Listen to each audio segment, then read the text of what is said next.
생전의 사랑, 죽어서 구원, 묻혀서 내 죄를 담당하시고 부활하심으로 우리를 구하신 그 예수님께서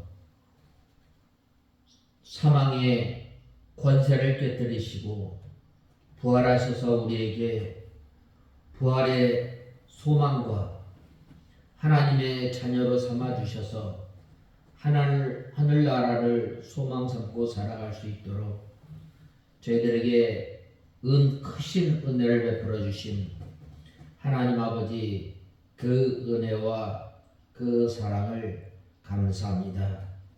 하나님 아버지, 저희들이 지난 한 주간 이 고난 주간을 보내면서 예수님의 고난을 생각하며 또 동참해야 할 저희들이 제대로 주님의 고난에 동참하지 못하였던 것을 불쌍히 여겨주시고 이 시간 저희들이 이 부활하신 주님을 찬송하며 예배할 때에 우리의 예배를 기뻐받아 주시옵소서.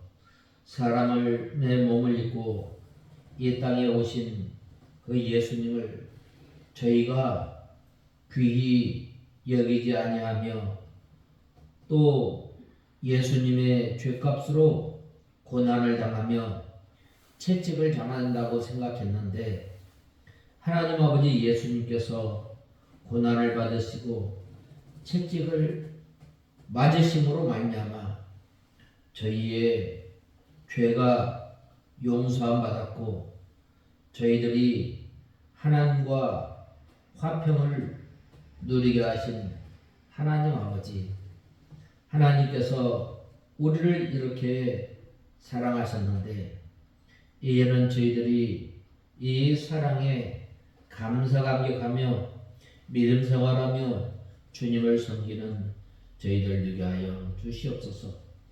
하나님 아버지, 우리 익산 창광교회를 주님께서 기억하시고 우리 익산 창광교회가 이 마동 지역의 빛과 소금의 역할을 잘 감당하며 하나님 아버지 주님의 진리의 빛을 밝히 드러내기에 부족함이 없도록 은혜를 베풀어 주시옵소서.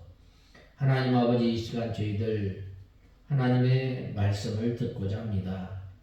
이 시간도 성령 하나님께서 저희의 심령을 주장하시고 저희들을 주님의 진리 가운데로 인도하여 주시옵소서.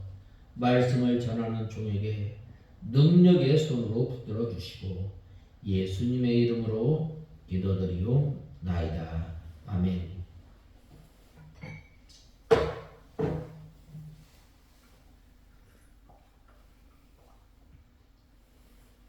하나님의 말씀은 고린도전서 15장 1절에서 11절까지 봉독해 올리겠습니다.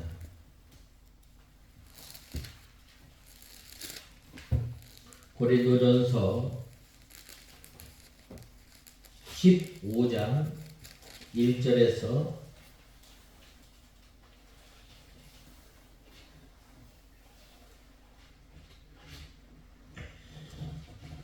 11절까지 봉독해 올리겠습니다. 찾으신 줄 알고 봉독하겠습니다. 형제들아, 내가 너희에게 전한 복음을 너희에게 일깨워 주려고 하니 너희가 받았으면 또한 그 가운데 서 있다. 만일 너희가 내가 전한 그 말씀을 굳게 잡고 헛되이 믿지 않으면 복음으로 말미암아 너희도 구원을 받은 것이다. 내가 받은 것을 너희에게 먼저 전하였으니 그리스도께서 성경대로 우리 죄를 위하여 죽으시고 무덤에 묻히셨다가 성경대로 3일에 살리심을 받아 게바에게 나타나시고 그 다음에 12제자에게 그 후에 500명이 넘는 형제들에게 동시에 나타나셨는데 그 가운데 대다수가 지금까지 살아있고 어떤 이들은 잠들었다. 그 후에 야고보에게 나타나셨고 그 다음에 모든 사도들에게와 맨 나중에 만삭되지 못하여 난 자와 같은 내게도 나타나셨다. 나는 사도들 가운데 가장 작은 자이다. 내가 하나님의 교회를 박해하였으므로 나는 사도라 불릴 자격이 없다. 그러나 내가 지금의 나 된 것은 하나님의 은혜로 된 것이다. 내게 주신 그분의 은혜가 헛되지 않아. 내가 모든 사도보다 더 많이 수고하였으나 이것은 내가 한 것이 아니고 오직 나와 함께 하신 하나님의 은혜로 한 것이다. 그러므로 나나 그들이나 할 것이 없이 우리는 이렇게 전파하고 있으며 너희도 이렇게 믿었다. 오늘 이 본말씀 고린도 전서 15장에 보면 이 예수님의 이 부활에 관해서 말씀하고 있습니다. 먼저 1절에서 9절은 이 서론 부분으로서 예수님께서 이 예언을 통해서 이 부활하셨고 또 우리 죄를 위하여 죽으셨음을 말씀하고 있습니다. 그래서 이 10절에서 58절은 이제 본론에 이어서 16장의 이 끝부분으로 종결 부분으로 구분하고 있습니다. 그리고 이 가운데 본론부는 내용에 따라서 다시 전반부 1장 10절에서 6장 20절과 후반부 제 7장에서 15장으로 이렇게 양분할 수 있습니다. 이 가운데 1장 10절에서 6장 20절은 고린도 교회의 분쟁과 도덕적 이 무질서에 관한 책망과 훈계를 내용으로 하고 있습니다. 그에 반해 후반부인 제 7장에서 15장은 고린도 교회가 안고 있는 신앙생활의 중요한 이 현안들에 대해서 이 사도 바울이 제시하는 목표적 답변을 그 내용으로 하고 있습니다. 그래서 제 7장에서 15장에서 사도 바울은 결혼, 우상 제물의 식사, 또 공적 예배, 부활 등의 문제를 차례로 다루고 있는데 제 15장은 마지막으로 부활에 관한 문제를 다루고 있습니다. 이 지금까지 사도 바울이 본론 후반부에서 다룬 문제들은 이 고린도 교회의 직접적인 질문에 의한 것으로 논의의 초점도 실제 문제들인 반면 이제 제 15장으로 마지막 다루는 이 부활은 교리적인 문제에 속하였습니다. 그리고 제 15장 초두에 무엇에 대하여라는 형식이 없는 것으로 보아 고린도 교회의 직접적인 질문에 대한 답변으로 보기도 어렵습니다. 그럼에도 불구하고 사도 바울이 이 문제를 본론 후반부에 포함시켜 다루는 것은 본서를 기록할 당시 고린도 교회의 성도들 가운데 일부가 부활에 대하여 회의적인 이 태도를 보게 됩니다. 또 취하고 있었습니다. 부활에 관한 회의적인 태도를 취하고 있었는데 부활에 관한 회의적인 태도가 어떻게 해서 이 고린도 교회에 침투하게 되었는지 명확하지는 않지만 아마도 당시 음행하는 헬라 사상의 영향이 컸던 것입니다. 헬라 철학은 전통적으로 영혼의 가치에 비해 몸을 천시하고 육체로부터 이탈한 영혼을 직관하는 것이었습니다. 심지어 몸과 물질을 악의 근원으로까지 여기는 경향이 있었습니다. 따라서 이 헬라 철학 사상 체계에 익숙한 이들에게 영혼의 불멸은 매력적인 것이었지만 몸의 부활은 그다지 소망의 대상이 되지 않았습니다. 이처럼 몸의 부활에 대해 회의적인 태도를 취하고 있는 사람들의 입장은 두 가지로 생각해 볼 수 있습니다. 먼저 첫 번째로는 죽은 자의 부활이 있을 수 있는가 하는 것이며, 둘째는 부활이 있다면 어떤 방식으로 어떤 몸으로 부활할 수 있는가 하는 것입니다. 이 중 첫째는 부활의 사실 그 자체에 대한 의문이며, 두 번째는 부활의 몸의 성질에 관한 이 의문입니다. 물론 두 가지 질문 모두가 부활에 관한 불신앙적 태도에서 나온 것임을 우리는 말할 것도 없습니다. 부활에 관한 사도 바울의 교훈은 위에 두 가지 질문 사항에 대한 대답으로 대변하고 있습니다. 즉 사도 바울은 부활을 당연한 사실로 전제하기보다 부활을 지지하는 사실을 제시하며 논리적으로 입증하는 논증 형식을 취하고 있는 것입니다. 그리하여 다시금 부활의 교리를 확립한 후에 고린도 교회 성도들에게 부활 신앙에 기초하여 그에 부합하는 삶을 살아갈 것을 권면하고 있습니다. 내용을 간단하게 살펴보자면, 먼저 1절에서 11절에서는 기독교 복음의 핵심은 예수 그리스도의 부활의 역사적 확실성에 관해 제시하고 있습니다.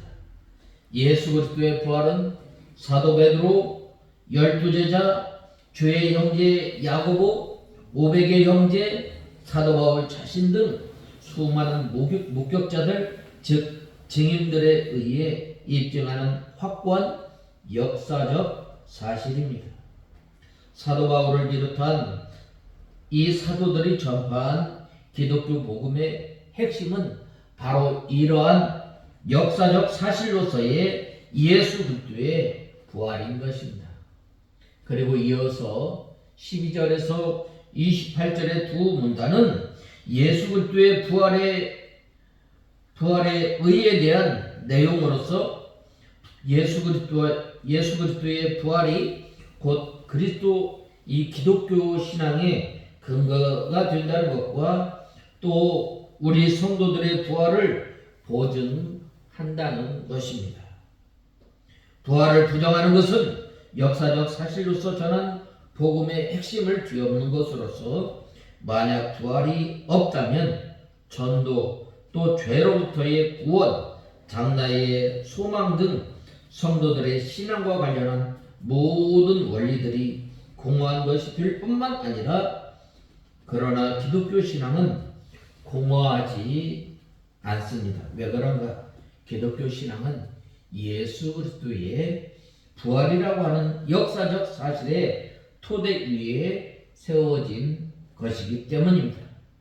예수 그리스도께서 부활하사 부활의 첫 열매가 되신 것은 곧 장래 성도들이 이 부활에 대한 확실한 보증이 된다는 것입니다. 그래서 본문은 부활의 첫 열매가 되셨다라고 말씀하고 있습니다. 이처럼 예수 그리스도의 부활과 그에 따른 성도들의 부활이 있음을 논증함으로써 죽은 자의 부활이 있을 수 있는가 하는 첫 번째 의문에 대한 답한 사도 바울은 이제 34절에서 31절에서 34절에 부활신앙이 성도의 삶과 실질적 관계가 있음을 여기에서 말씀하고 있습니다. 만일 예수 그리스도의 부활이었다면 사도 바울이 그토록 복음을 위해 위험과 수고를 감수해야 할 이유가 어디 있겠어요? 사도 바울이 나는 날마다 죽노라라고 고백까지 할 정도로 복음을 위한 고난의 삶을 살아갈 수 있었던 것은 바로 사도 바울에게 또 우리 성도들에게 부활의 소망, 부활 신앙이 있었기 때문입니다. 마찬가지로 우리 성도들은 부활 신앙에 서 있을 때에 깨어 의를 향하고 또 죄를 멀리하는 경건한 삶을 살아갈 수 있게 되는 것입니다. 이어 35절에서 49절은 부활이 없다면 과연 어떤 몸으로 부활할 수 있는가 하는 두 번째 의문에 대한 사도 바울의 대답입니다. 사도 바울은 이에 대해 식물 파종, 동물의 몸 및 전체의 다양성의 사례를 들어 부활의 가능성을 유추하도록 만들었습니다. 즉 식물의 씨앗은 작은 이 알갱이일 뿐이지만 그 씨앗이 땅에 뿌려져 죽었을 때 여러 가지 모양의 채소나 꽃의 모양으로 다시 나타나는 것처럼 우리의 몸의 부활도 얼마든지 그와 같은 방식으로 부활하게 될 것을 말씀하고 있습니다. 또 동물의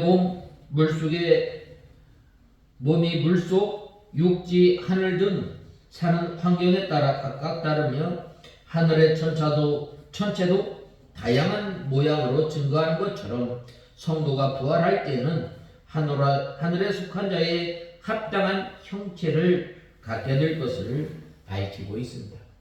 마지막 50절에서 58절의 최후 부활 승리를 노래하며 성도들이 부활 신앙에 대한 근거한 삶을 살 것에 대한 권면의 말씀입니다.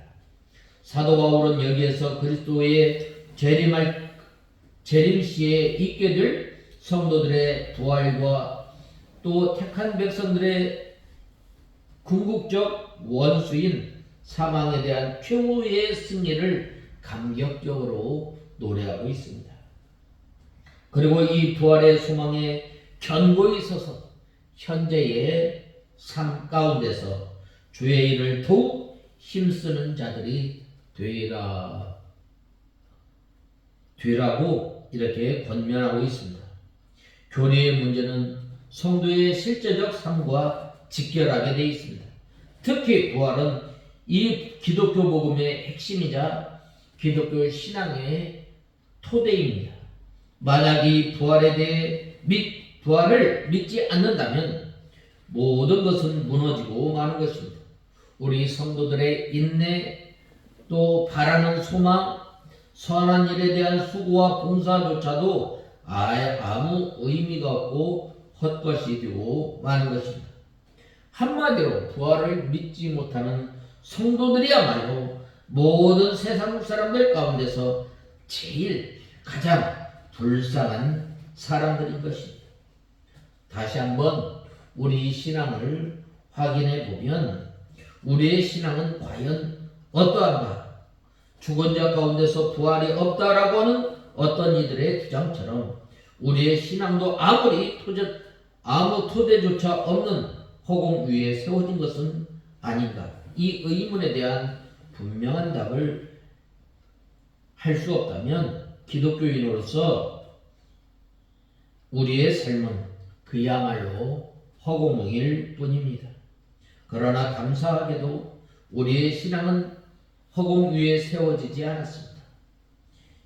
예수 그리스도를 믿는 이 기독교인으로서 우리의 신앙은 수많은 목격자들이 목숨을 걸고 증언한 바 확고한 역사적 사실 토대 위에 세워진 것입니다.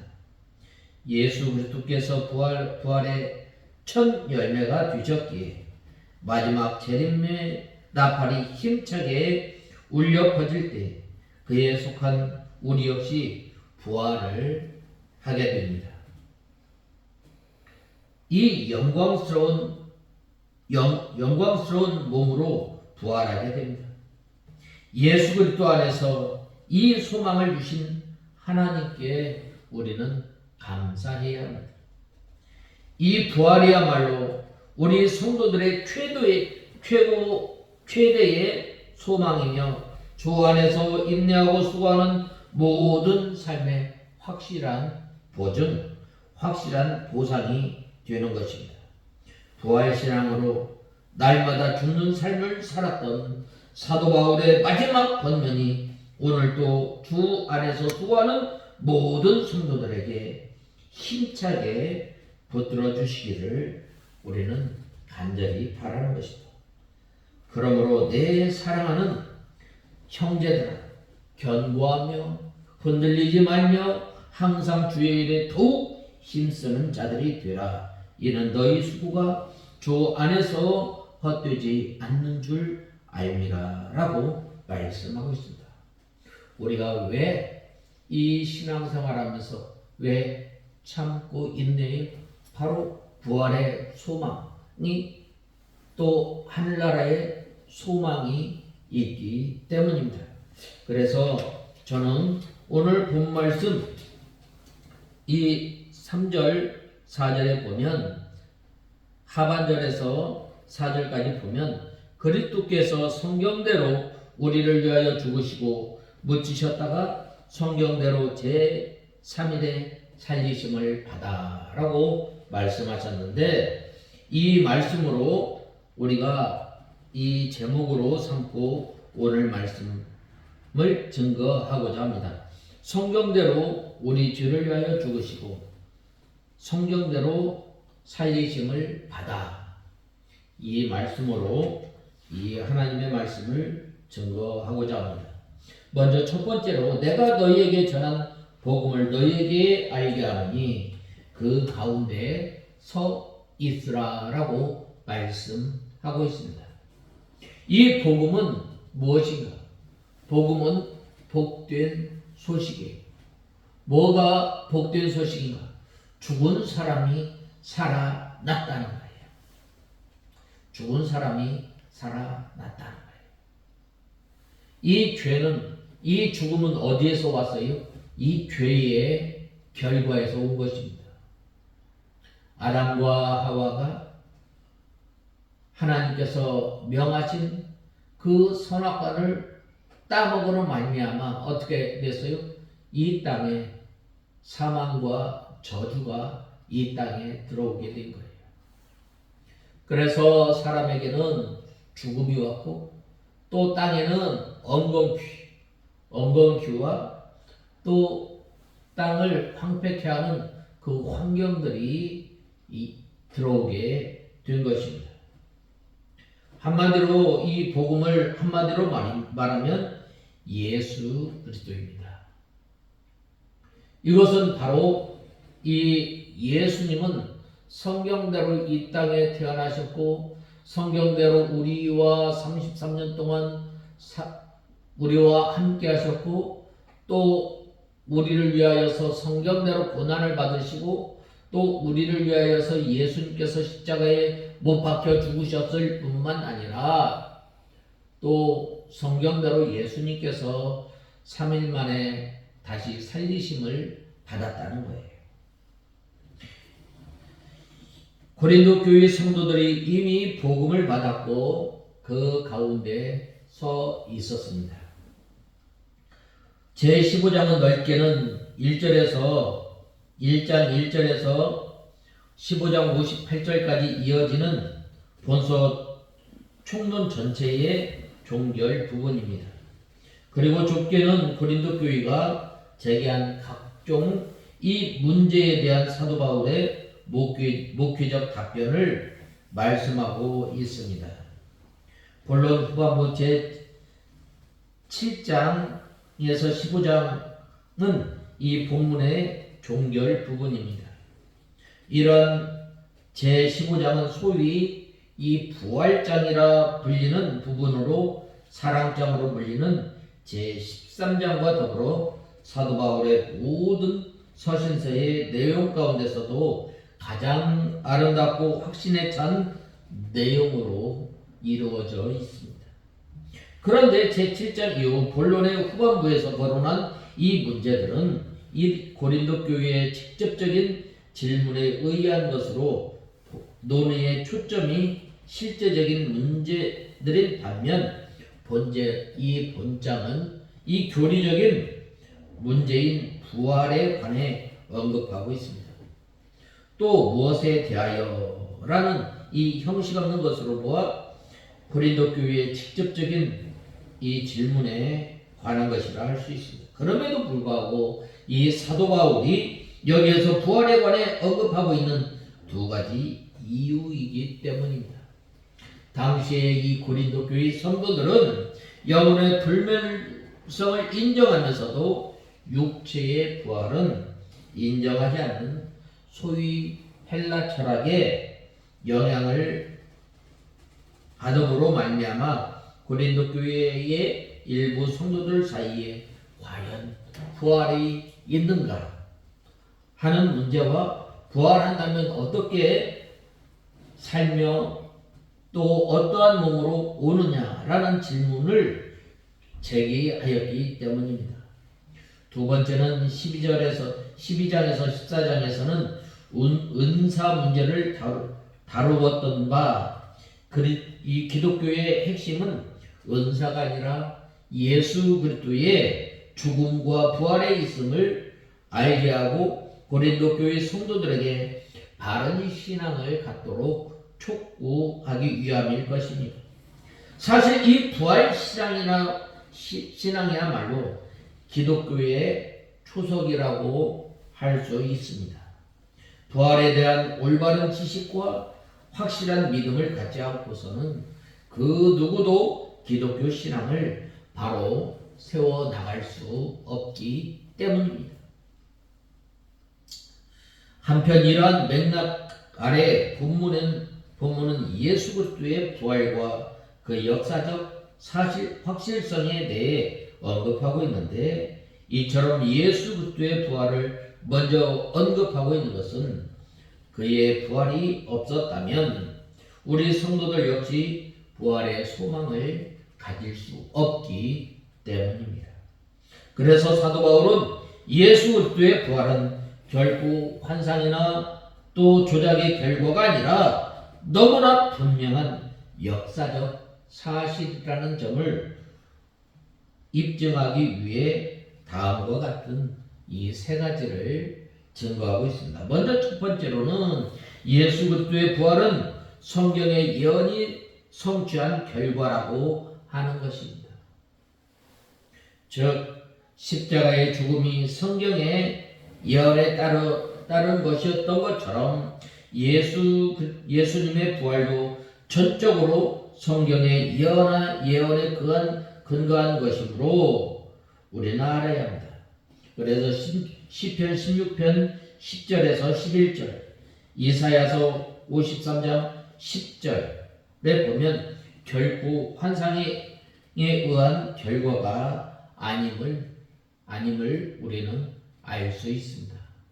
그 다음에 두 번째로는 예수 그리스도의 부활을 목격한 수많은 증인들이 존재하며 더구나 그들 가운데 상당수가 지금까지 살아있음을 말씀하고 있습니다. 주님의 부활을 몇몇 사람들의 조작에 의한 결과로 보는 것은 도무지 불가능한 일이라는 것입니다. 여러분, 한 사실을 확정하기 위해서는, 증명하기 위해서는 법원에서 이 두 명의 증인을 세웁니다. 이 두 명의 증인이 그 말이 진실이면, 그 말이 동일하면 진실로 법원에서는 받아들여지는데, 이 성경에 보면 수많은 사람들이 이 증인으로 나선 거예요. 그 다음에 세 번째로 예수 그리스도의 부활은 사도 바울 자신의 회심에 의해서도 입증한 것입니다. 사실 누구보다도 앞장서서 기독교 신앙을 핍박하였던 이 사도 바울이 가장 위대하고 헌신적인 복음자로 변화한 것은 다메섹 도상에서 부활하신 주님을 만났기 때문입니다. 사도 바울은 이 예수 믿는 사람들을 잡아 죽이기 위해서 이 예루살렘에서 이 대제사장으로부터 이 공문을 받아가지고 어디까지 갔어요? 이 다메섹까지 가게 돼요. 그래야 했을 때에 이 다메섹 도상에서 예수님을 만난 거예요. 사울아 사울아 어찌하여 네가 나를 핍박하느냐. 누구시나요? 나는 네가 핍박하는 예수다. 나사렛 예수다 라고 하였습니다. 그래야 했을 때 부활하신 그 주님을 만나게 된 것입니다. 예수 그리스도의 부활을 유언비어로 여기면서 그것을 믿는 성도들을 색출해내는 물불을 가리지 않았던 그가 도리어 예수 그리스도의 부활을 증거하기 위해 자신의 목숨도 아끼지 않게 되었다는 것은 주님의 부활이 너무나 확실하기 때문입니다. 또 주님의 부활이 너무나도 분명한 역사적 사실이라는 점을 확증해 주는 것입니다. 본말씀 1절에 보면 사도 바울은 형제들아 내가 너희에게 전한 복음을 너희로 알게 하노니 라고 하였습니다. 사도 바울은 이 고린도 교회에서 뭘 전했어요? 오직 예수 그리스도의 십자가와 부활만 전했어요. 그 전에 아덴에서 이 논리적으로 예수님의 이 부활을 또 헬라 철학을 통해서 이 헬라 철학자들과 다투었지만 어떻게 되었어요? 믿는 사람들이 거의 없었어요. 그렇지만은 이제 사도 바울은 나는 예수 그리스도의 십자가와 부활만을 전하겠다라고 말씀하였던 것입니다. 즉 사도 바울은 자신이 알고 있는 복음의 핵심 진리를 고린도 교회 성도들에게 확고히 심고자 한 것입니다.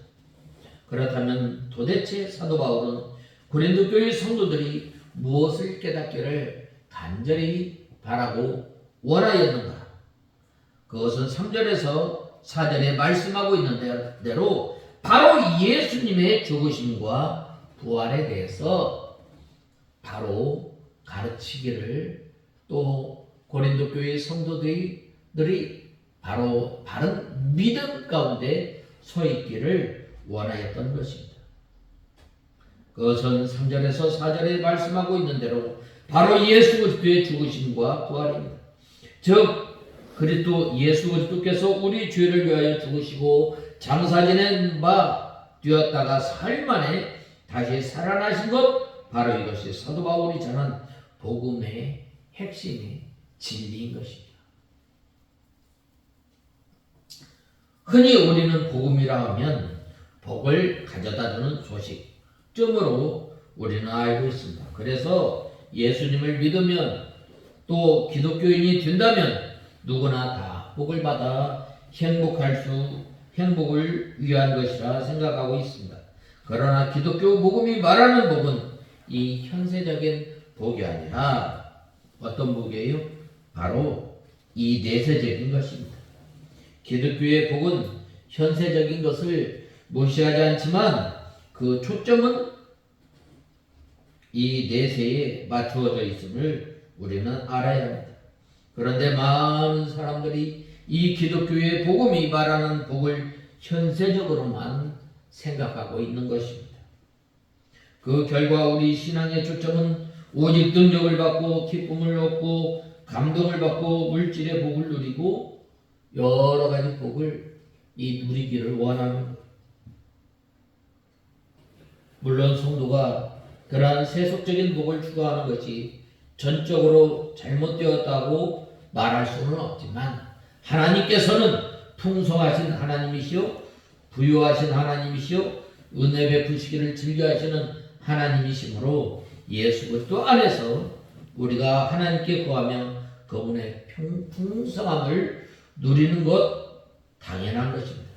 그러나 이 복음의 핵심은 예수 그리스도를 믿으면 세속적인 복을 다 받는다는 데 있지 않고 이 복음의 핵심은 바로 예수 그리스도의 죽으심과 예수 그리스도의 부활하심에 있음을 우리는 알아야 하겠습니다. 즉 우리 죄를 대신 죽으시고 우리 죄를 대신해서 죽으시고 부활하셨다는 것이 바로 복음의 핵심입니다. 그래서 우리가 예수 그리스도를 믿으면 죄 사함 받고 마지막 때에 부활하여 영생 복락에 들어간다는 것이 바로 바른 복음입니다. 그리고 성경은 이러한 궁극적인 복을 얻기 위해서라면 그것을 위한 고난도 감수해야 한다라고 말씀하고 있습니다. 그러므로 우리는 하나님께 세속적인 복도 구하고 그것을 신앙의 목표로 삼아서는 안 되는 것입니다. 우리는 복음의 핵심이 세상의 복된 것과는 거리가 있다는 것을 우리는 알아야 합니다.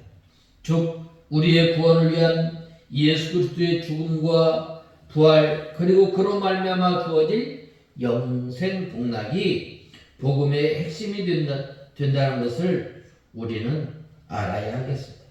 그러므로 말미암아 주어질 영원한 이 복을 위해서라면 때로 세속적인 복마저도 우리가 포기할 수 있어야 하겠습니다.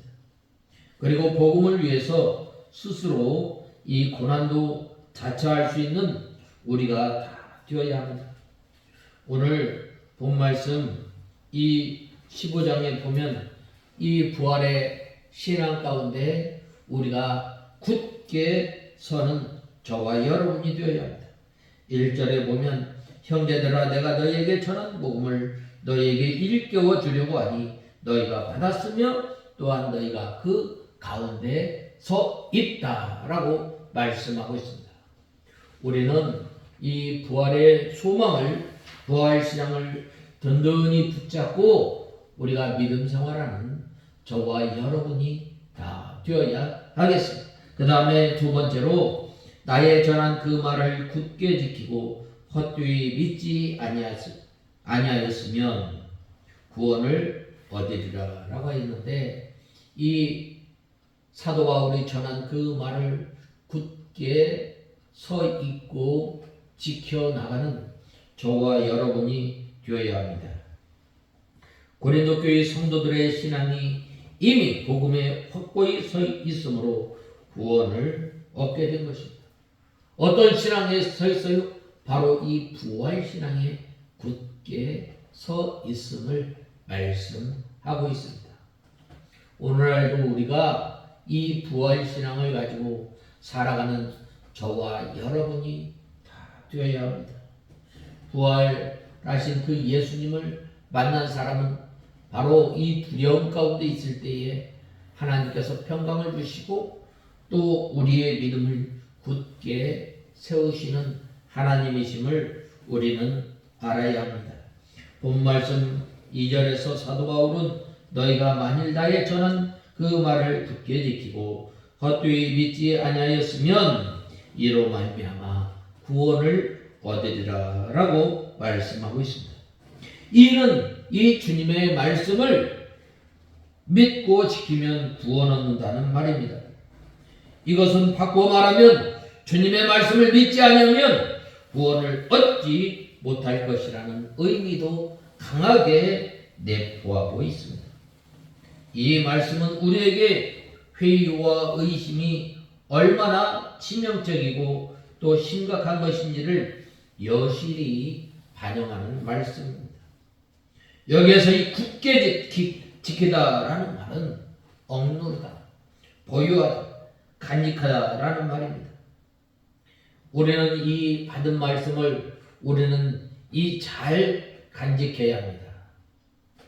우리가 하나님의 말씀을 잘 간직하려면 어떻게 돼요? 날마다 그 말씀을 읽고 묵상하고 또 하나님의 말씀을 순종하려고 힘쓰고 애쓰는 사람입니다. 이는 하나님의 말씀은 그저 은혜로만 받아서 안 되며 소중하게 간직해야 할 말씀하고 있습니다. 왜 그런가? 그것은 단단히 여겨서 깊이 간직하지 않으면 그 말씀을 마치 길가에 떨어진 씨앗을 새가 와서 먹어버리듯 사단이 기다렸다는 듯이 빼앗아버리기 때문입니다. 그러므로 우리가 하나님의 말씀을 잘 받을 뿐만 아니라 어떻게 해야 돼요? 그 말씀을 잘 간직하려면 바로 이 마태복음 이 13장에 보면 인내로 우리가 하나님의 말씀을 순종해 나가야 하는 것입니다. 순종해 나갈 때에 그 말씀이 잘 간직되고 또 그 말씀이 우리 가운데 살아 역사하는 것입니다. 그래서 이 모세는 말씀을 듣되 어떻게 들으라고 하였어요? 마음에 새기라고 말씀하고 있습니다. 다시 말해서 가져가고 싶어도 가져갈 수 없도록 완전한 내 것으로 만들라는 것입니다. 사실 우리가 받은 그 말씀으로 심령에 새기지 않을 때 사단에게 그 은혜의 말씀을 빼앗기는 것에만 그치지 않습니다. 일단 말씀이 우리에게서 떠난다면 우리의 마음속에 끊임없는 의심 또 불신이 생겨나 믿음 생활을 바로 할 수 없기 때문입니다.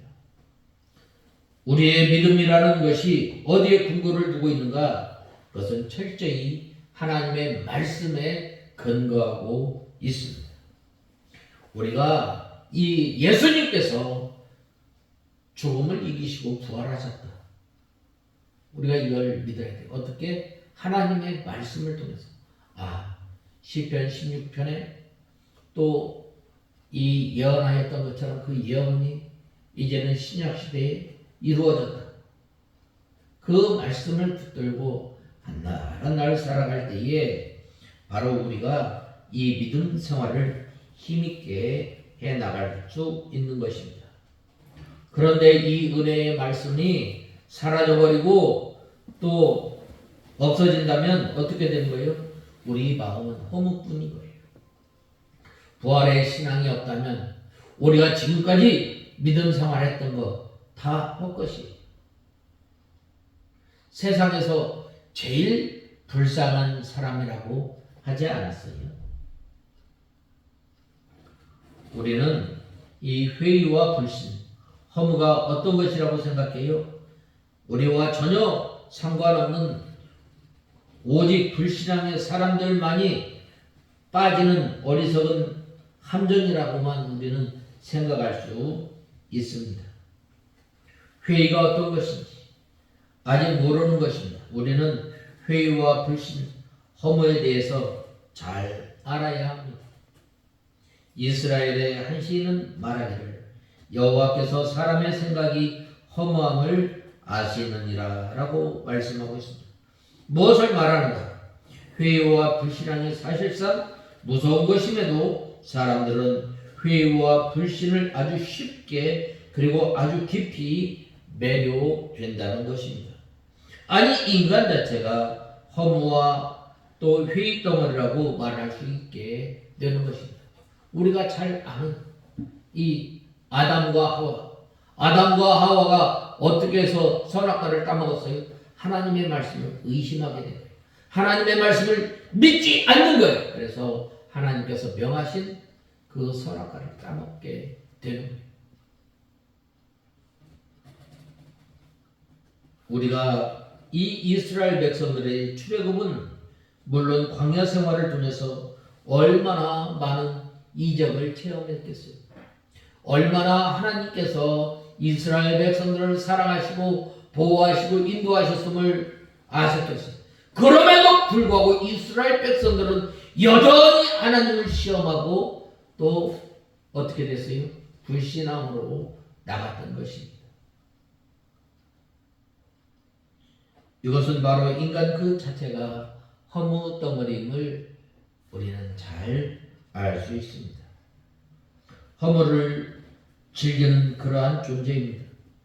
이렇게 휴의에 깊이 빠져 매료되는 것이 인간이기에 우리는 이 하나님의 말씀을 잘 듣고 우리가 굳게 지켜야 합니다.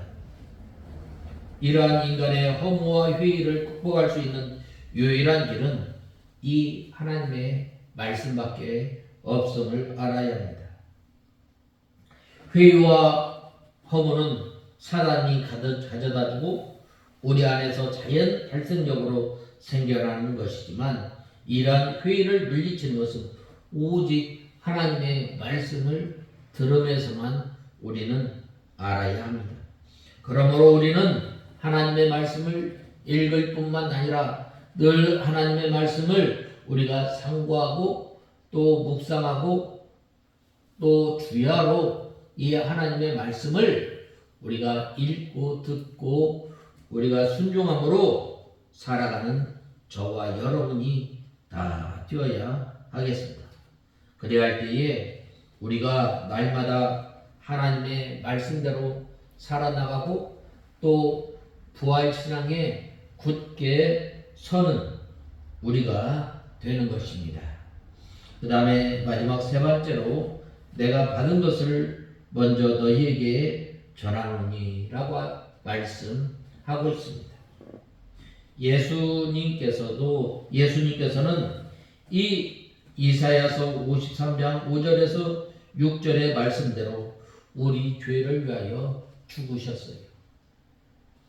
또 시편 16편 10절의 말씀대로 사흘 만에 다시 살아나셨습니다.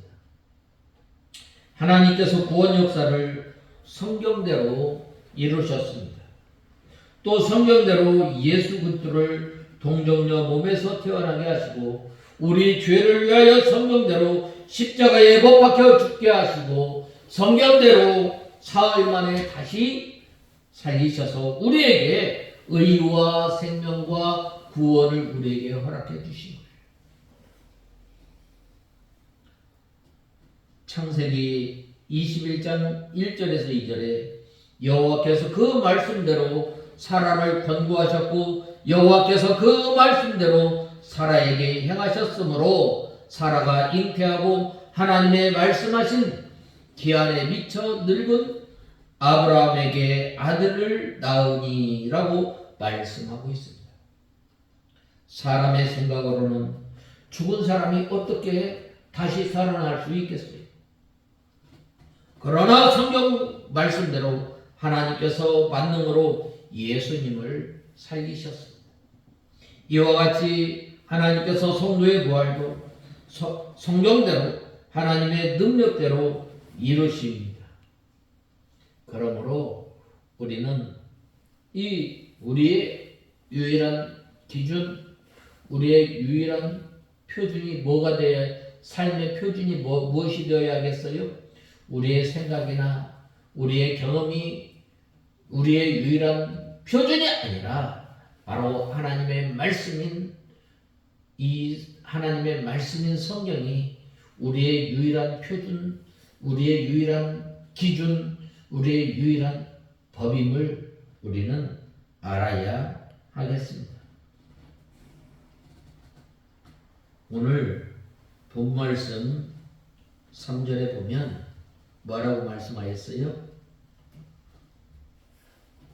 오늘 본 말씀 내가 받은 것을 너희에게 먼저 전하였으니 그리스도께서 성경대로 우리를 위하여 죽으시고 무덤에 묻히셨다가 성경대로 제3일에 살리심을 받아라고 말씀하고 있습니다. 이 오늘 본문에서 여기에서 너희란 단순히 고린도 교회 성도들만을 가리키는 것은 아닙니다. 이 고린도 교회에 이르렀을 때 만난 그 지역 모든 사람들을 일컬어주는 말입니다. 따라서 본절은 사도 바울이 처음에 이 고린도 교회에 선교하러 갔을 때 그가 무엇을 전해주었는가 말하고 있는 것입니다. 그것은 바로 사도 바울은 가장 먼저 자기가 받은 것을 전했다는 것입니다. 즉 복음을 전했다는 것입니다. 좀 더 구체적으로 말하면 예수님의 십자가와 부활을 전하였습니다. 우리가 이 선교지에 보면 여러 가지 이 일을 하지만 여러 가지 사역을 하지만 제일 중요한 사역이 뭐예요? 바로 이 복음을 전하는 거예요. 150여 년 전에 이 한국에 선교사들이 처음 들어왔을 때 학교도 세우고 병원도 세우고 여러 가지 복지시설을 세웠지만 뭘 했어요? 그들은 이 복음을 전한 것입니다. 사도 바울 역시 이 복음을 전한 것입니다. 실제 사도 바울도 가는 곳마다 많은 환자를 고치셨을 뿐만 아니라 그러나 사도 바울은 다른 그 무엇보다도 우선해서 예수 그리스도의 십자가와 부활을 전하였습니다. 십자가가 어떤 거예요? 헬라인들에게는 그야말로 어리석은 것이고 또 유대인들에게는 꺼리끼는 것이었고 그런데도 그가 우선 먼저 전한 것은 예수 그리스도의 십자가와 부활을 전했다는 것입니다. 사도 바울은 이 의료 선교를 비롯한 복음 위의 기타 사역의 한계를 알고 있었기 때문입니다. 우리가 의료 선교라든가 기타 선교는 이 대단히 효과적으로 보일 수 있지만 한계가 있는 것입니다. 또 이 루스드라에서 안진병이를 고치고 난 다음에 그 결과는 어땠어요? 처음에는 사람들이 몰려오고 마치 사도 바울과 바나바의 말을 하면 다 받아들일 것처럼 하였지만 나중에는 어떻게 하였어요? 이 복음의 결실이 없었던 것입니다. 도리어 안디옥과 이고니온에서 온 유대인들로 말미암아 그들은 가사 상태까지 갈 정도로 얻어 맞았던 것입니다. 복음을 직접 전하는 방법을 비하고 다른 것을 먼저 줌으로써 사람들의 마음을 열게 하는 방법은 일단은 매우 그럴듯하지만 분명한 한계를 드러나게 된 것입니다. 아무리 좋은 것, 귀한 것, 신기한 것을 두어도 믿지 않는 사람들은 끝내 받아들이지 않아요. 그러나 이 믿는 자들은 어떻게 돼요? 말 한마디만 해도 그 말씀을 받아들이는 것입니다. 이 사도 바울이 바로 이것을 깨달았던 것입니다. 그래서 이 사도 바울이 무엇을 말했어요? 만일 우리 복음이 가려웠으면 망하는 자들에게 가려운 것이라 라고 하였습니다.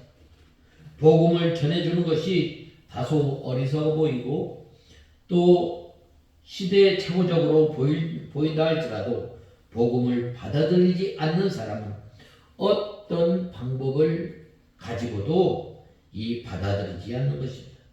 하지만 받아들일 사람들은 어떻게 돼요? 다 받아들이게 돼 있어요. 이 선지자 이 요나가 어떤 큰 이적을 행했을까요? 어떤 큰 능력을 가지고 하나님의 말씀을 전했을까요? 그렇지 않아요. 한마디만 전했어요. 40일 후면은 이 성은 니느웨 성은 망한다. 이 말을 듣고 어떻게 됐어요? 니느웨 이 왕으로부터 이 짐승에 이르기까지 하나님 앞에 자복하며 회개하였던 것입니다. 예수님의 이 사역을 예비하기 위하여 6개월 먼저 온 이 사도 이 세례 요한, 그가 어떤 큰 능력을 행했어요? 그렇지 않아요. 그런데 결과는 어때요? 니느웨 성 백성들이 회개하는 역사가 일어났던 것입니다. 완악한 이스라엘 백성들이 회개하고 돌이키는 역사가 일어났던 것입니다. 복음이 사람을 변화시키는 것입니다. 신비한 능력이나 또 특별한 것이 사람을 변화시키는 것이 아닙니다. 지금 사도 바울이 이 말을 왜 하고 있는가? 당시 고린도 교회 성도들이 깊은 착각과 오해 속에 빠져 있기 때문입니다. 자신들의 은사와 능력이 사람들을 변화시키고 또 전도도 가능하게 하리라고 생각하고 있었기 때문입니다. 오늘날 우리가 가지고 있는 생각과 흡사하지 않아요. 초자연적인 능력을 보여주면 혹은 먹을 것을 주고 약을 주면 사람들이 다 돌아설 것이라고 생각하는 이것이 우리에게도 있을 수 있는 것입니다. 그래서 이 복음 전파를 위해서 능력을 달라고 물질을 달라고 협박하듯이 하나님께 우리는 때로는 구하고 있을 때가 얼마나 많이 있습니다. 물론 우리는 그것들도 줄 수 있어야 합니다. 왜? 그리스도의 사랑이 그것을 우리에게 강권하시기 때문입니다. 그러나 우리가 분명히 알아야 할 것은 기적이나 능력이나 빵이나 약이 사람을 구원하는 것이 아니라 오직 복음만이 사람을 구원할 수 있기 때문입니다. 그러므로 우리는 이 부활절을 맞이해요. 먼저 우리가 받은 것을 전할 뿐만 아니라 우리가 전에 받은 것을 우리가 굳게 믿음 가운데 서는 저와 여러분이 다 되어야 하겠습니다. 다 같이 기도하겠습니다. 하나님 아버지, 주님의 은혜와 사랑을 감사합니다. 사도 바울이 전한 이 예수님의 십자가와 부활이 성경대로 예수님께서 십자가에 못 박혀 죽으시고 또 성경대로 부활하셨다고 했는데 저희들이 이 부활의 신앙을 붙들고 굳게 서며 먼저 받은 것을 저희가 전하며 살아가는 저희들 되게 하여 주시옵소서. 예수님의 이름으로 기도드리옵나이다. 아멘.